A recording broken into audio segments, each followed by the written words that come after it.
السلام علیکم ورحمۃ اللہ وبرکاتہ۔ معزز بھائیوں بہنوں، آج ہم دیکھیں گے وطروں کی تعداد۔ نبی کریم صلی اللہ علیہ وسلم کی قولی اور فعلی احادیث سے ہمیں بات معلوم ہوتی ہے کہ وطر نماز 1، 3، 5، 7، 9 تک اللہ کے نبی صلی اللہ علیہ وسلم سے ثابت ہے۔ اللہ کے نبی سے فرمایا کہ الوتر حق علی کل مسلم فمن احب ان یوتر بخمس فلیفعل ومن احب ان یوتر بثلاث فلیفعل ومن احب ان یوتر بواحدہ فلیفعل۔ اللہ کے نبی سے فرمایا کہ وطر ہر مسلمان کا حق ہے، بس جسے پسند ہو تو 5 پڑھنا چاہے تو ایسا کر لے، 3 پڑھنا چاہے تو بھی پڑھ لے، 1 پڑھنا چاہے تو بھی پڑھ لے۔ اللہ کے نبی صلی اللہ علیہ وسلم اجازت دی۔ تو وطر کی نماز 1 رکعت بھی پڑھ سکتے ہیں، جیسا کہ حضرت عائشہ عنہا فرماتی ہیں اللہ کے نبی صلی اللہ علیہ وسلم یوتر بواحدہ 1 رکعت وطر پڑھا کرتے تھے۔ اسی طرح وطر کی نماز 3 رکعت بھی پڑھ سکتے ہیں۔ 3 رکعت پڑھنے کے 2 طریقے ہیں۔ پہلی چیز کیا ہے؟ پہلا طریقہ کہ آپ 2 رکعت پڑھ کے سلام پھیر دیں گے، پھر الگ سے 1 رکعت پڑھیں گے، یہ ایسا بھی کر سکتے ہیں آپ، یا نہیں تو آپ تینوں رکعت ایک ساتھ پڑھیں گے۔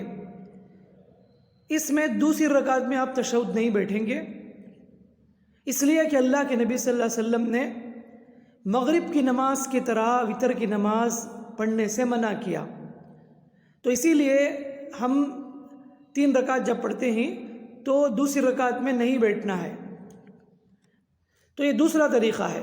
تو پہلا طریقہ 2 رکعت پڑھ کے الگ سے 1 رکعت پڑھنا، یا نہیں تو تینوں رکعت ایک ساتھ پڑھنا۔ اس میں دوسری رکعت میں تشہد بیٹھنے کی ضرورت نہیں، بس آخری رکعت میں تشہد بیٹھ کر سلام پھیر دیں گے۔ 5 رکعت بھی پڑھ سکتے ہیں آپ۔ 5 رکعت کا طریقہ یہ ہے کہ آپ ایک ساتھ 4 رکعت پڑھیں گے اور 5ویں رکعت میں تشہد بیٹھیں گے۔ 7 رکعت بھی پڑھ سکتے ہیں آپ۔ اس میں بھی ایسا ہی ہے کہ 6 رکعت میں کبھی بھی آپ نہیں بیٹھیں گے تشہد میں، بس بیٹھیں گے تو 7ویں رکعت میں بیٹھیں گے۔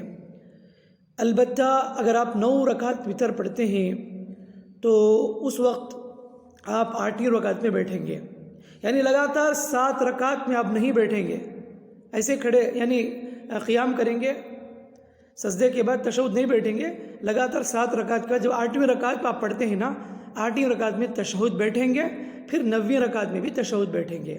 تو 9 رکعت پڑھنے کا طریقہ یہ ہے کہ اس وقت آپ 8ویں رکعت میں تشہد بیٹھیں گے اور 9ویں رکعت پڑھ کر سلام پھیر دیں گے۔ تو یہ ہے کہ آپ 1 رکعت بھی پڑھ سکتے ہیں، 3 رکعت بھی پڑھ سکتے ہیں، 5 رکعت بھی پڑھ سکتے ہیں، 7 بھی پڑھ سکتے ہیں، 9 بھی پڑھ سکتے ہیں۔ یہ سب چیزیں اللہ کے نبی صلی اللہ علیہ وسلم سے ثابت ہے۔ اللہ سے دعا ہے اللہ تعالی ہم تمام کو دین کی صحیح فہم اور صحیح سمجھ عطا فرمائے۔ آمین۔ السلام علیکم ورحمۃ اللہ وبرکاتہ۔